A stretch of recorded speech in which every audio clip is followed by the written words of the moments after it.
জনস্বাস্থ্য কারিগরি দপ্তরের প্রতিমন্ত্রী ভাস্কর ভট্টাচার্য মালদহে জল জীবন মিশনের কাজের হাল দেখতে এসে চোখ কপালে। কোটি কোটি টাকা নয়ছয় হয়েছে। কেন্দ্র সরকার গ্রামীণ পানীয় জল সরবরাহ করার জন্য কয়েকশো কোটি টাকা দিয়েছিল বিগত রাজ্য সরকারকে, কিন্তু সমস্তটাই চুরি হয়েছে। মাটির নিচে কোথাও পাইপ আছে কিন্তু জল নেই, ওভারহেড ট্যাঙ্কি আছে কিন্তু তা যে কোনো সময় ভেঙে পড়তে পারে। সব মিলিয়ে টাকা নয়ছয় হয়েছে। মন্ত্রী বলেন এইভাবে চলতে পারে না। ঠিকাদারদের বলেছি সময়ের মধ্যে কাজ শেষ করতে হবে এবং রক্ষণাবেক্ষণ 7 বছর পর্যন্ত করতে হবে।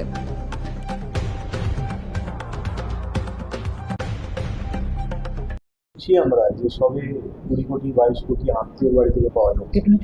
এর আগে দেখেছিলাম যে শিক্ষামন্ত্রী আত্মীয়ার কাছ থেকে 50 কোটি পাওয়া গেছে। তো কিন্তু খুব স্বাভাবিকভাবেই মানুষ ধরে নিয়েছে যে কত লক্ষ কোটি টাকা যে এদের পকেটে আছে সেটা ভাবা যাচ্ছে না, সেটা তদন্ত সাপেক্ষ। কিন্তু হচ্ছে দেখুন, তারপরে এক এক করে বেরোবে, কিন্তু যা বেরোবে সেগুলো সব সরকারের ঘরে পড়ে যাবে। এই টাকা মানুষের কাছেই লাগবে। এতদিন বিনা স্কুলে রয়েছে তো দুর্নীতি চূড়ান্ত। মা মাটির মানুষ যারা রয়েছে তারা যদি জলকে জীবন বলে না মানতে পারে, আমি এখানে জলের দায়িত্বে আছি, সেখানে দেখছি যে কত রকম দুর্নীতি, তাহলে সেখানে আপনি আর কি আশা করেন তাদের কাছ থেকে? তাদের কাছ থেকে এটাই আশা করা যায়, এর বেশি কিছু। ইংলিশ বাজারে কি কাজ হয়েছিল, কতটা কাজ হয়েছিল, কত টাকা এখানে দেওয়া হয়েছে, তার কোনো তথ্য আমার কাছে আলাদা করে নেই। তবে যেটা আমি শুনেছি যে এখানে কয়েক কোটি টাকার দুর্নীতি হয়েছে। পাইপ লাগানো হয়নি, পাইপ কেনা হয়েছে, সেই পাইপ অনেক পার্টি বা নেতার বাড়িতে পাওয়া গেছে এবং সেখান থেকে বিক্রিও হয়েছে। তো এই যে সোনা ব্যাপারটা আমরা দেখতে পাচ্ছি বা জানতে পাচ্ছি, এর সঠিক তদন্ত হবে, আগামী দিনে আমাদের সরকার করবে, এবং তাতে যদি চেয়ারম্যানও জড়িত থাকে তাকে তার উত্তরদায়িত্ব নিতে হবে।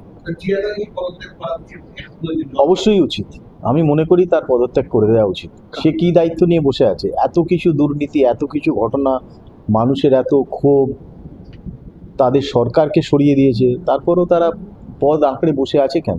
তাদের উচিত সাহায্য করা পরবর্তী সরকারকে। তারা যদি সত্যিই মামাটি মানুষের সরকারের প্রতিনিধি হন, তাহলে তাদের রাজনীতির ঊর্ধ্বে উঠে এবার এই সরকার যে মানুষের জন্য কাজ করতে চাইছে তার পাশে থেকে তাদের সাহায্য করা উচিত, পদত্যাগ করে। সার্ভে যেগুলো করলেন জেলাতে, তাতে কি দেখলেন? হ্যাঁ, যে সার্ভেগুলো করেছি সেখানে আমি দেখলাম যে কয়েকটা জায়গায় কাজ আটকে আছে। তো আমাদের তো কাজগুলোকে ত্বরান্বিত করতে হবে মানুষের জন্য, মানুষের স্বার্থে। সেই জন্য আমরা একটা প্ল্যানিং করেছি যে কোন কোন কাজগুলোকে আমরা ইমিডিয়েট ছাড়বো, এগোতে দেবো, যেগুলো অনেকটা এগিয়ে হয়ে আছে। এবং তার জন্য ফান্ড রিলিজ করার আগে আমরা ভালো করে জেনে নেব যে সেই কাজটা যতটা হয়েছে ততটা ঠিক মতন হয়েছে কিনা। শুধু কাগজে কলমেই রয়ে গেছে অথচ কাজ হয়নি, এরকম যেন না হয়। তার জন্যে দপ্তরে যারা ভারপ্রাপ্ত আধিকারিক আছেন তাদেরকে নির্দেশ দেওয়া হয়েছে যে তারা যেন সেইখানে গিয়ে ওই কাজগুলোর তদারকি করে দেখে নেন যে কাজটা ঠিক মতন হয়েছে, কমপ্লিট হয়েছে যতটা তারা বলছে, এবং তার সঙ্গে কোনো কোয়ালিটি কম্প্রোমাইজ হয়নি। তাকে সার্টিফাই করবে তারা লিখিতভাবে আমাদের কাছে। সেই অনুযায়ী আমরা আগামী দিনে বাকি কাজটা করার জন্য তাদের ফান্ড রিলিজ করব। মা মাটির সরকার, সেখানে জলের ক্ষেত্রেও তো চুরি। হ্যাঁ, তো মামাটি মানুষ নাম দিয়ে তারা এতদিন মামাটি মানুষকে লুট করেছে। তো সেখানে জলের আরেক নাম জীবন, সেটা তো তারা জানে না। জলেতেও চুরি করছে, তার মানে তাদের নৈতিকতা, মানবিকতা তার বোধহয় 1% আর অবশিষ্ট নেই কোনো নেতা নেত্রীর মধ্যে। যবে থেকে আপনি দায়িত্ব নিয়েছেন এই ডিপার্টমেন্ট, তাতে মানে কতটা চুরি, সংখ্যাটা কতটা জায়গায়? কয়েক হাজার কোটি টাকায় যাবে, আপনারা একটু অপেক্ষা করুন না। অনেক অনেক বড় চুরি হয়েছে। তা নইলে সরকার কেন টাকাটা আটকে রেখেছে? তারা দেখেছে যে চুরি হচ্ছে, কেন্দ্রীয় সরকারেরও নজর রয়েছে। এটা মাননীয় প্রধানমন্ত্রীর একটা ড্রিম প্রজেক্ট। মাননীয় মুখ্যমন্ত্রী এর ওপর জোর দিয়েছেন এই কাজটা ঠিক করে করতে হবে, এবং এর জন্য দায়িত্ব আমাদের দিয়েছে। জল জীবন মিশন প্রকল্পের এই যে যারা ঠিকাদার, যারা কাজ করে, তারা বলছে তারা টাকা পায়নি ওই জন্যই পাননি যে কাজটা করেছেন সেই কাজটা ঠিক করে করেননি। কোথাও পাইপ ফেলা আছে, কোথাও পাইপ ফেলে নল মুখ লাগানো আছে অথচ সোর্স নেই, ট্যাঙ্ক তৈরি হয়নি। কোথাও ট্যাঙ্ক তৈরি হয়েছে, তার দুর্দশা রয়েছে চেহারায়। তো এইভাবে যদি কাজ হয় তাহলে টাকাটা কি জলে যাবে নাকি? এ টাকা তো মানুষের টাকা। তৃণমূল সরকারের মতন তো আমরা ওই আত্মীয়দের বাড়িতে খাটের নিচে লুকিয়ে রাখতে পারি না চুরি করে। এটা সরকার দেবে, সরকার নেবে, মানুষের কাজেই লাগবে। নির্দেশটা কি দিলেন? নির্দেশ একটাই যে 3 মাসের মধ্যে আপনারা বলুন কতগুলো কাজ কমপ্লিট করতে পারবেন। তারা বলেছে 79টি প্রজেক্ট তারা কমপ্লিট করবেন, যেগুলো অর্ধেক হয়ে আছে। বা 75%-এর ওপর হয়ে আছে। সেটাকে করার জন্য 3 মাসের টাইম, সেপ্টেম্বর 30-এর মধ্যে তাদের কমপ্লিট করতে হবে। তার আগে প্রতি মাসে তার রিভিউ হবে, তার একটা আমি কমিটি করেছি, সেটা তাদের জানিয়ে দিচ্ছি খুব শিগগিরই, আজকেই জানিয়ে দেবো। এবং সেই রিভিউ অনুযায়ী তার একটা রিপোর্ট আসবে আমার পিএসের কাছে প্রতি মাসে, তার ফলো আপ। এবং আমরা সেই অনুযায়ী যারা যারা কন্ট্রাক্টররা কাজ করছেন সেই কাজগুলো সেগুলোকে কমপ্লিট করবেন, আমরা টাকা আস্তে আস্তে ছাড়া হবে। কতদিনের মধ্যে জল জীবন মিশন প্রকল্প ফুল কমপ্লিট হবে? এই বছরের মধ্যে আমাদের ম্যাক্সিমাম করতে হবে। কত দিনের মধ্যে হবে এটা তো বলা সম্ভব নয়, কারণ এটা একটা বিরাট প্রজেক্ট। আজকে ধরুন শুধু হুগলিতেই আমি বলছি 9,76,000 বাড়ির ঘরে জল যাওয়ার কথা, এইখানে 8,35,000-এর ওপর বাড়িতে জল যাওয়ার কথা, যেখানে 3,53,000 কি কিছু কমপ্লিট হয়েছে, বা তাও পুরোপুরি নয়। বিভিন্ন চা বাগান আছে, আমি চা বাগানেও ঘুরে এসেছি, সেখানেও খুব খারাপ অবস্থা, তবু তাদের কাছে জল যাচ্ছে, মাঝে মাঝে অফ হয়ে যায়। তো যেটাই হোক, সেটা আমরা আগামী দিনে এই কাজটা যাতে খুব তাড়াতাড়ি হয়, যার জন্য আমরা প্রতি জায়গায় ঘুরছি, রিভিউ মিটিং করছি, এবং ডিপার্টমেন্ট এখন পুরোপুরি কাজে নেমে পড়েছে। আর এই যে দুর্নীতিটা আপনারা জানবেন, এই দুর্নীতিটা কিন্তু আগের সরকারের জন্য। এই সরকার চাইছে সেই দুর্নীতি মুক্ত করে দুর্নীতিতে যারা জড়িত তাদের শাস্তি দেওয়া, এবং তার সঙ্গে সঙ্গে জল জীবন মিশনকে সাকসেসফুল করা মানুষের কাছে। এই দপ্তরে যিনি মিনিস্টার ছিল তার বিরুদ্ধে অভিযোগ পাওয়া যায়, তিনি তো কালকেই বিভিন্ন অভিযোগ তুলছিলেন যে যেখানে জল কানেকশন কেটে গেছে সেখানে জোর করে আপনারা কিছু করতে যাবেন না, তারাও তো জল পেতে পারে, তাদের প্রতি দরদ দেখাচ্ছিলেন তিনি। তো আমি অ্যাডিশনাল এসপিকে পরিষ্কার বলেছি, যেখানে দুর্নীতি হয়েছে আপনি সরাসরি পুলিশের অ্যাকশন নেবেন। কতগুলো এফআইআর হয়েছে, কেন হয়নি, তারও উত্তর আমি চেয়েছি ডিপার্টমেন্টের কাছে। এবং আগামী দিনে প্রতিটি ক্ষেত্রে এফআইআর না হলেও যেন জিডি 100% হয়, সেটা আমি নির্দেশ দিয়েছি।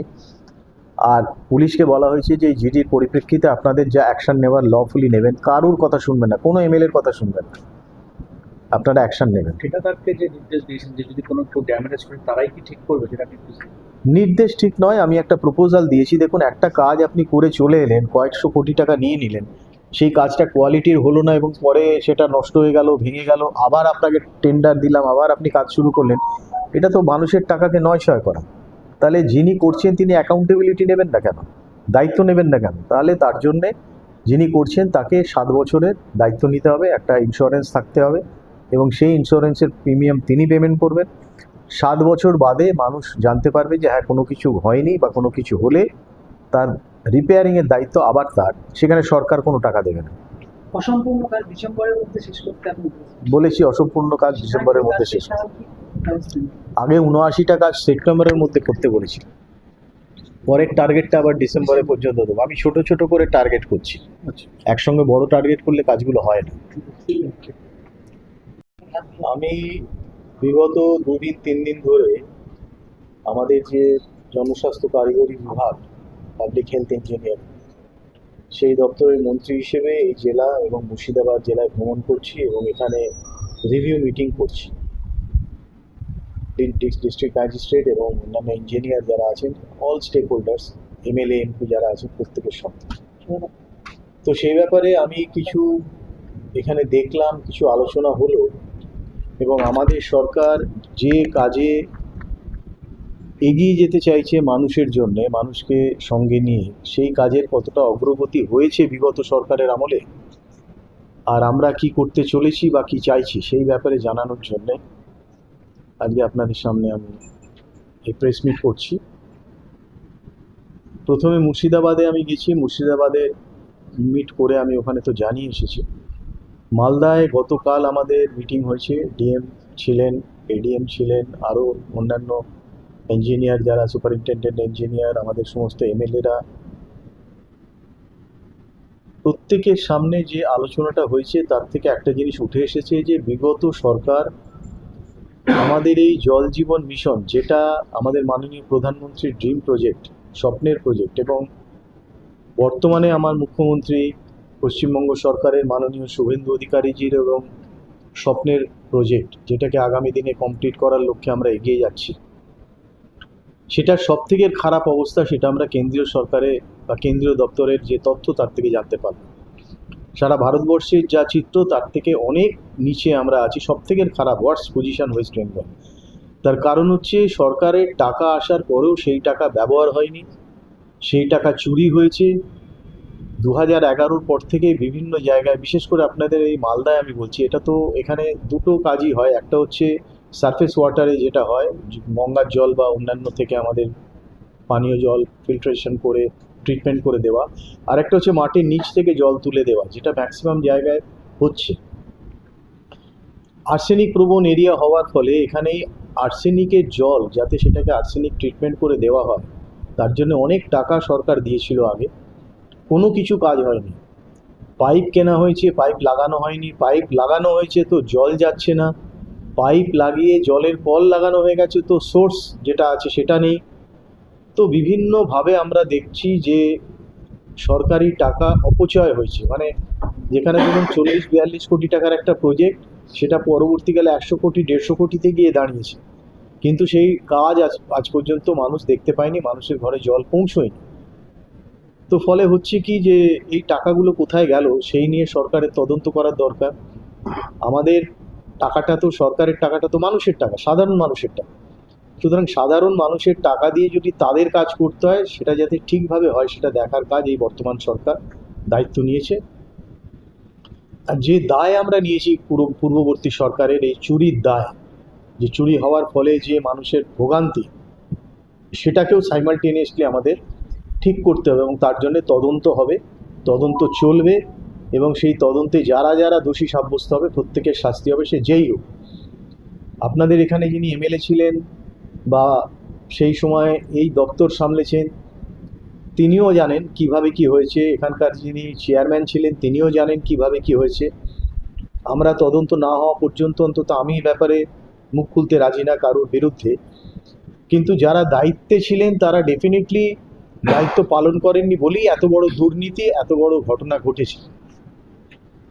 তো আমরা তাই টাকা আটকে দিয়েছিলাম। এবারে আমাদের কাজ হচ্ছে 75%-এর ওপর যে কাজগুলো হয়েছে সেগুলো নিয়ে আমরা আগামী দিনও, গত দিনও মিটিংয়ে আলোচনা করেছি, সেগুলো আমরা নিয়ে এগোবো, সেটাকে 100% করার চেষ্টা করব এবং তার জন্যে পিসমিল বেসিসে বা ইনস্টলমেন্ট যে টাকাটা দেওয়ার কথা, টাকা দেবো, কাজ হবে, আবার ইউটিলাইজেশন দেখব, তারপরে টাকা দেবো, আবার কাজ হবে, আবার সরকার ইউটিলাইজেশন দেখবে। এরম নয় যে আমি টাকা দিয়ে দিলাম, চুপ করে বসে রইলাম, কোথায় পাইপ বসলো আর কোথায় পাইপ চুরি হলো আর কোন পাইপ চেয়ারম্যান বা অন্যদের কাউন্সিলরদের ঘর থেকে লাট লাট পাওয়া যাচ্ছে, সেই জিনিস যাতে না হয়। তো সঠিক তদারকিতে কাজ হবে। এইভাবে প্রত্যেকটা আমাদের ডিপার্টমেন্টের ইঞ্জিনিয়ারদেরকে মেসেজ দেওয়া হয়েছে। 3 মাসের টাইম, কোয়ার্টারলি টাইম বেঁধে দেওয়া হয়েছে, প্রত্যেকটা কাজকে টাইম বাউন্ড করতে হবে। সেপ্টেম্বরের মধ্যে তারা টার্গেট দিয়েছে 79টা কাজ যেসব জায়গায় ইনকমপ্লিট, সেটা তারা কমপ্লিট করবেন। তারপরে আমরা আবার পরে ডিসেম্বর পর্যন্ত একটা টার্গেট দেবো এবং সেটা ফলো আপ করা হবে রেগুলার। সেই ফলো আপ অ্যাকশানও আমরা কিছু টিম করে দিচ্ছি ওই ইঞ্জিনিয়ারদের মধ্যে থেকে, যারা দায়িত্ববান বলে আমার মনে হয়েছে, তারা এটাকে দেখবেন এবং প্রতি মাসে তার ফলো আপ করবেন। আমার পিএস, আমার যিনি প্রাইভেট সেক্রেটারি আছেন, তিনি এটার ফলো আপ করবেন, মাসে মাসে তার রিপোর্ট নেবেন এবং আমাকে রিপোর্ট দেবেন কি হলো না হলো। ফলে আগামী দিনে যারা কাজ করবেন কন্ট্রাক্টর, গতদিন আমি কন্ট্রাক্টরদের নিয়েও বসেছি, তাদের অনেকেই বলছে আমাদের কারোর 100%, কারোর 90% কাজ হয়ে গেছে। তো আমি গতকাল বেরোলাম যে ঠিক আছে কার কত কাজ হয়েছে একটা স্পেসিমেন চেক করার জন্য, ফিল্ড টেস্ট। তো সেখানে গিয়ে আমি বেশ কয়েকটা জায়গায় গেছি, আপনাদের একটুখানি জানিয়ে রাখি। যেমন আমি গেছি একটা অগমেন্টেশন প্রোগ্রামে, এই জায়গাটার নাম হচ্ছে শঙ্করতলা ঘাট, ফুলহার রিভার। সেখানে আমাদের একটা প্রজেক্ট হচ্ছে, যেটা ওখান থেকে জল ফার্স্টে তোলা হবে, তারপরে তার পাশে আরেকটা জায়গা আছে যেখানে একটা আলাদা প্রজেক্ট করা হচ্ছে, ট্রিটমেন্ট প্ল্যান্ট, সেখানে ট্রিটমেন্ট হবে, তারপর সেই জলটা যাবে। সেই কাজটা বহুদিন ধরে আটকে আছে ফান্ডের জন্য। তো আমি সেটা শুনে গেলাম, গিয়ে ওখানে প্রথম যেটা দেখলাম যে ওই জায়গাটার আশেপাশে যে নদীটা, তার যে সারাউন্ডিংস এন্ড জায়গাগুলো সব ভেঙে গেছে। অর্থাৎ যেখানে ব্লক করার কথা, বাঁধ দিয়ে আটকানোর কথা, সেই জমিগুলো ভেঙে চলে যাচ্ছে। তো আমি যখন জিজ্ঞেস করলাম যে এগুলো আপনারা কেন কিছু এটা নিয়ে ভাবছেন না, তো আমি উত্তর পেলাম যে এইটা এলাকার লোকেরা বলেছে যে এই কাজটা না হলে এটা করতে দেবে না, সেই জন্য এটাকে আটকে রাখা হয়েছে। তো আমি বললাম এটা হয়নি কেন? এটা তো হওয়া দরকার। আমি তো দেখতে পাচ্ছি ভেঙে কিছু ঘর ভেঙে গেছে ওখানে, তো এটা ইমিডিয়েট করতে হবে। তো ওখানেই দাঁড়িয়ে জিজ্ঞেস করলাম আমি যে কোথায় কি প্রজেক্ট, কি ডিপিআর হয়েছে। তো ওনারা বললেন প্রথমে 1.5 কোটি টাকার ডিপিআর ছিল, পরে হচ্ছে 6 কোটি হয়েছে, সেটা নাকি স্যাংশনের জন্য পাঠানো হয়েছে। তো আমি ওখানে দাঁড়িয়ে থেকে বলে এসেছি ইমিডিয়েটলি ওয়ার্ক ফেজ বেসিসে এটাকে করতে হবে, আগে এটাকে করুন, এবং সাইমালটেনিয়াসলি তার সঙ্গে সঙ্গে এই যে কাজটা আমাদের পিএইচির কাজ আটকে আছে সেটার ফান্ড রিলিজ করব, সেটা আপনারা আস্তে আস্তে এগিয়ে নিয়ে যাবেন। এবং সেখানকার মানুষ পরে যখন আমি বেরোচ্ছি তারাও আমায় ঘিরে ধরলেন, তাদের দাবি স্বাভাবিকভাবেই। তো তাদেরও আমি বলে এসেছি যে হ্যাঁ কাজটা হবে, এবং তার সঙ্গে সঙ্গে এটাও হবে, যেটা প্রজেক্টের কস্ট সেটাও আমি বলেছি সেটা দেওয়ার জন্য আমরা ব্যবস্থা করছি। আমরা পরবর্তীকালে এটার পুরো রিপোর্ট আমাদের মাননীয় মুখ্যমন্ত্রী এবং আমার যিনি এমআইসি আছেন ডক্টর পোদ্দার, তাকেও আমি দেবো। যে কথাটা বলছিলেন আপনি ঠিকাদারদেরকে সেটা আমি আসছি পরে। তারপরে আমি যে জায়গাটায় গেছি ওয়াটার ট্রিটমেন্ট প্ল্যান্ট যেটা হচ্ছে সেটা দেখার জন্যে, মথুরাপুর মানিকচক, ওটা ওই জায়গাটা ট্রিটমেন্ট প্ল্যান্টটা আমি দেখলাম। এবং সেখানে ওই ভদ্রলোক যিনি আছেন কন্ট্রাক্টর, তাকে বললাম যে আপনি কিন্তু এই ব্যাপারটা আমায় বলেননি, আপনি ফান্ড করছেন কিন্তু কী জন্য আটকাচ্ছে সেটা বলেন। সুতরাং এটাকে আপনাকেই দায়িত্ব নিতে হবে, যে কারণে আটকে আছে সেই কারণটা আপনি তো ডিলে করালেন না বলে টাইমে, তার দায়িত্ব আপনাকেই নিতে হবে। আমরা এই কাজটা দুটোই একসঙ্গে চালু করব, আপনাকেও ফান্ড দেবো, কিন্তু আপনাকে কাজটা কমপ্লিট করতে হবে। ওইটা করে তারপরে আমরা গেছি, এটা হচ্ছে কান্তালালপুর পাইপ হাবিবপুরের ওখানে, হবিবপুর, হ্যাঁ হাবিবপুর ব্লক। তো ওখানে যেটা আছে সেটা হচ্ছে একটা ট্যাঙ্ক হওয়ার কথা, সেই ট্যাঙ্ক থেকে জল সারফেস ওয়াটার যেটা হবে নিচ থেকে উঠবে, ট্যাঙ্কে যাবে, ট্যাঙ্ক থেকে ডিস্ট্রিবিউশন হবে। প্রচুর গ্রামের লোক আমাদের ঘিরে ধরলো, তারা বলছে জল পাচ্ছি না, জল আসছে না, কেউ বলছে জল আসছে 1 ঘন্টার জন্য আসছে। তো আমি জিজ্ঞেস করলাম, তারা বললো যে হ্যাঁ ট্যাঙ্ক ফুল হচ্ছে, কিন্তু ওটা কমপ্লিট হয়ে কিছু 50% কাজ হয়ে আছে, 50% কাজ আমরা ফান্ডের জন্য করতে পারছি। তাই আমি বললাম ফান্ডের জন্য করতে পারছি না, তাহলে আগে যে ফান্ডটা হয়েছিল ট্যাঙ্কটা দেখে আমার মনে হলো যে ট্যাঙ্কটা খুব দুর্বলভাবে, মানে ফিবল, ট্যাঙ্কটা খুব একটা সলিড ট্যাঙ্ক হয়নি, কোয়ালিটি মেনটেন করা হয়নি। তো আমার মনে হলো যে আমি ওনাকে সামনে নিয়ে গিয়ে দেখালাম যে কয়েকটা জায়গায় কিছু ফাটলের ব্যাপার। তো আমার ওখানে একটা ডিসিশন, মানে আমি একটা প্রপোজাল ওনাদের দিয়েছি, ডিসিশন বলবো না, ডিসিশন সরকার নেবেন। আমি ওনাদের প্রপোজাল দিয়েছি যে আগামী দিনে এই ধরনের ট্যাঙ্ক বা ইনফ্রাস্ট্রাকচার যারা করছে সেই কন্ট্রাক্টরদেরই দায়িত্ব নিতে হবে 7 বছরের জন্য এর মেনটেনেন্সের, এর ইন্স্যুরেন্স করা হবে, তার দায়িত্ব তাদের থাকবে। 7 বছরের মধ্যে যদি এর কোনো খারাপ হয় বা ভেঙে পড়ে বা কিছু হয়, তার রিপেয়ারিংয়ের দায়িত্ব তাদের নিতে হবে। কারণ একটা জিনিস করে এলাম, আমি তাকে পেমেন্ট করে দিলাম, তারপরে সেটা ভেঙে পড়লো, আবার আমি টেন্ডার দিলাম, আবার টাকা, পাবলিকের টাকা তো এরকমভাবে নয় করা যায় না, কাউকে না কাউকে অ্যাকাউন্টেবল হতে হবে। তো ফার্স্ট অ্যাকাউন্টেবলের জায়গা হচ্ছে সেই কন্ট্রাক্টরে যিনি এটা করছেন, তিনি ঠিকভাবেই করছেন, তাহলে আমাদের কোনো আপত্তি নেই, 7 বছর কেটে যাবে ঠিকভাবে। যদি না করে থাকেন, যদি কোথাও ভুল করে থাকেন, কোয়ালিটির সঙ্গে কোথাও কম্প্রোমাইজ করে থাকেন, তাহলে কিন্তু তার দায় তাকে নিতে হবে। কোনো রিপেয়ার কোনো কিছু হলে তাকে সেটা তার কস্টেই ঠিক করে দিতে হবে। মানে তাকে ব্যক্তিগতভাবে খরচ করে দিচ্ছে সেটা কন্ট্রাক্টরের দায়িত্ব, সেটা যে নিচ্ছে সেই কোম্পানি হোক বা সেই প্রোপাইটার হোক, যে হোক, তাকে দায়িত্ব নিতে হবে।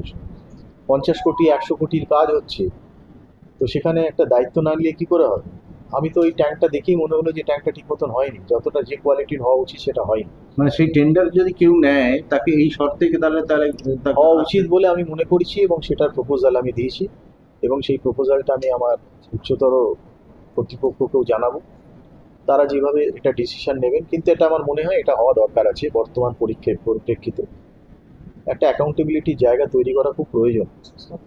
এবং তারপরে আমি আরও একটা জায়গায় গেছি, সেটা হচ্ছে সেখানে মানাগর পাইপ ওয়াটার সাপ্লাই স্কিম আছে, ওই হাবিবপুর ব্লকেরই আরেকটা দিকে, শ্রীরামপুর জায়গাটার নাম জিপি গ্রাম পঞ্চায়েত। সেখানে জল পাড়ার লোক এসে বলছে আমরা জল পাচ্ছি কিন্তু জলের কোয়ালিটি খারাপ। তো আমি ওইখানে স্পটে আরেকটা জিনিস হচ্ছে যে ওইখানে দাঁড়িয়ে আমি ওনাদের বলেছি যে কালকের মধ্যে আপনারা এখানে এসে একটা ইন্সপেকশন করবেন, জল খারাপ কেন, কি ব্যাপার। তো রাত্রিরেই ওনারা আমায় জানিয়েছিলেন যে এটার যা যা টেন্ডার সেগুলো রেডি হয়ে গেছে, আমরা এগুলোকে খুব তাড়াতাড়ি শুরু করব।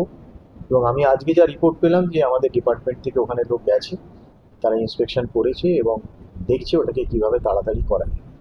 সোজা কথা যেটা হচ্ছে যে এতদিন ধরে চুরি করার জন্য ডিলে করা হয়েছে, এখন কিন্তু সেই চুরিও ধরা হবে এবং তার সঙ্গে সঙ্গে কাজের গতিকে আনতে হবে। মানুষের কাছে যেতে হবে, আমাদের হাতে বেশি সময় নেই, আমরা অলরেডি অনেক টাইম পার করে এসেছি। ডিসেম্বরের মধ্যে আমার যতটা সম্ভব কাজ এগিয়ে নিয়ে যাওয়া দরকার, সেই হিসেবে নির্দেশ দেওয়া হয়েছে। প্রত্যেকটা ডিপার্টমেন্টের আধিকারিককে বলা হয়েছে সিনসিয়ার না হলে পরবর্তীকালে তাদেরই মুশকিল হবে। আর প্রধানের নাম মানে ব্যাপারটা হচ্ছে যে ধরুন একটা জায়গায় একটা জমি ছিল, সেই জমিটা পার্টিকুলার কোনো একটি ব্যক্তির, তার ওখানে সে থাকতো, তার কিছু পেপার টেপার দেখিয়েছিল, তার নাম আছে, পর্চা, সব কিছুই আছে এবং একটা এগ্রিমেন্টও হয়েছিল যে ওখানে পাম্প হয়ে গেলে পাম্প হাউসে তাকে একটা তার পরিবারের একজনকে চাকরি দেওয়া হবে। কিন্তু আমরা দেখলাম যে তার পরিবর্তে ওখানে প্রধান সেই জায়গাটা নিয়ে বসে আছে। তো আমি সেখানে গিয়ে সেটা দেখার পরে আমি ওনাদের বললাম যে এটা তো ঠিক নয়, আমাদের যদি এগ্রিমেন্ট থাকে আর যেখানে কেউ জমি দিচ্ছে সরকারকে কাজ করার জন্য, শুধু এই জায়গাতে সরকারের জায়গায় কেউ বসে আছে সেটা আলাদা কথা, কিন্তু যদি কেউ জমি দেয় তাহলে তাকে আমরা যদি বলে থাকি প্রতিশ্রুতি দিয়ে থেকে একটা কাজ দিতে হবে, প্রধানকে সরিয়ে তাকে দেওয়া হবে। তো সে তার ডকুমেন্টারি এভিডেন্স দিয়েছে ডিপার্টমেন্টের কাছে এবং আমার মনে হচ্ছে আজকালের মধ্যেই তার চাকরি হয়ে যাবে। ডিপার্টমেন্ট ওখানে কমিটমেন্টও করে এসছে,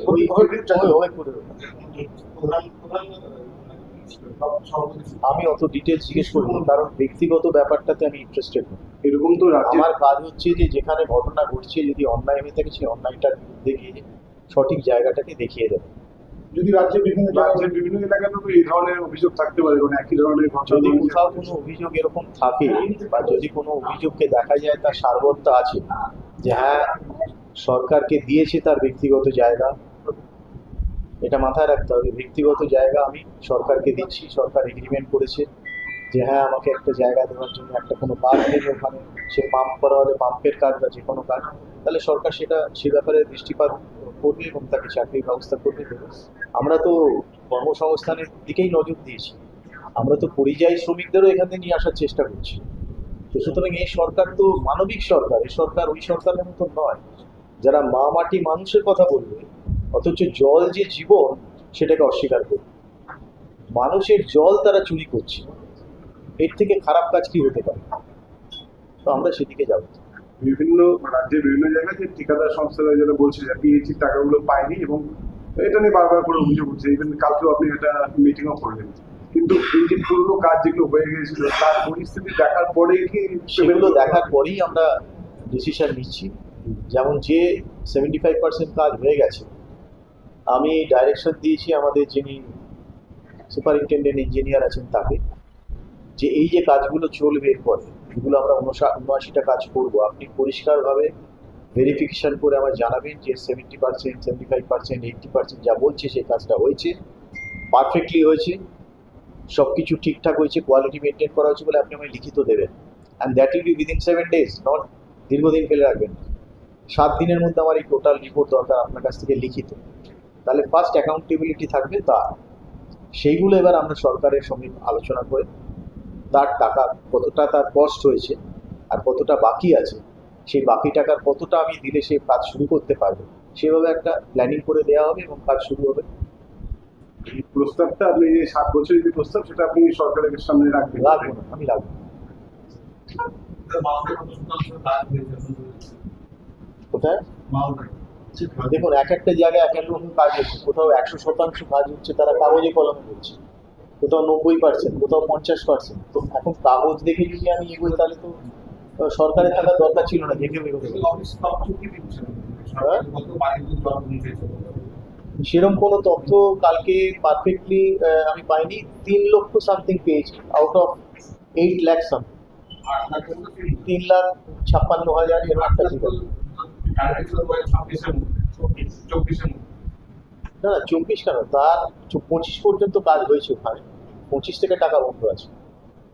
এটাই কালকে বলছিলেন যে 2024 সাল থেকে 800 কোটি টাকা মতো বরাদ্দ করা হয়েছিল এই জেলার জন্য, মালদা। না মালদা জেলার জন্য শুধু 800 কোটি নয়, এগুলো এক একটা ফেজে এক একটা কাজের জন্য, কোথাও 806, একটা অগমেন্টেশনের জন্য একটা আলাদা, তাছাড়া অন্যান্য যে প্রজেক্ট আছে তার জন্য আলাদা। জেজেএম এর জন্য আলাদা, কিন্তু ঘটনা তা নয়। ঘটনা হচ্ছে যে 800 কোটি টাকা প্রজেক্ট টাকা স্যাংশন হয়েছে দেখানো হলো, কিন্তু কাগজে কলমে দেখছি আমি 63% হচ্ছে ফিজিক্যাল কমপ্লিশন আর ফাইন্যান্সিয়াল কমপ্লিশন হচ্ছে 37%। তো আমার বক্তব্য ছিল যে যদি 67% কমপ্লিট হয়ে থাকে, আপনার কাছে স্যাংশন হয়ে থাকে 800 কোটি টাকা, তার মানে টাকা তো আপনার কাছে ছিল। আপনার 67% যে কাজটা হয়েছে তাকে আপনি ফুল পেমেন্ট না করে 37% পেমেন্ট হলো কেন? বাকিটার পেমেন্ট কেন হলো না, বা হলে কোথায় গেল? তারা তো বলবে টাকা পায়নি, কিন্তু টাকাটা তো দেওয়া হয়েছে নিশ্চয়ই, তার ভেরিফিকেশন। তাদের বক্তব্য ওটা স্যাংশন হয় কিন্তু টাকাটা আসে না যতক্ষণ না পর্যন্ত আমরা চাই, মানে যিনি ছিলেন ওখানে এমএলএ। আমি বললাম দেখুন এটা মানা যায় না যে স্যাংশন হয়েছে আপনি চাইলেন, তাহলে আপনি সরকারে আছেন তো।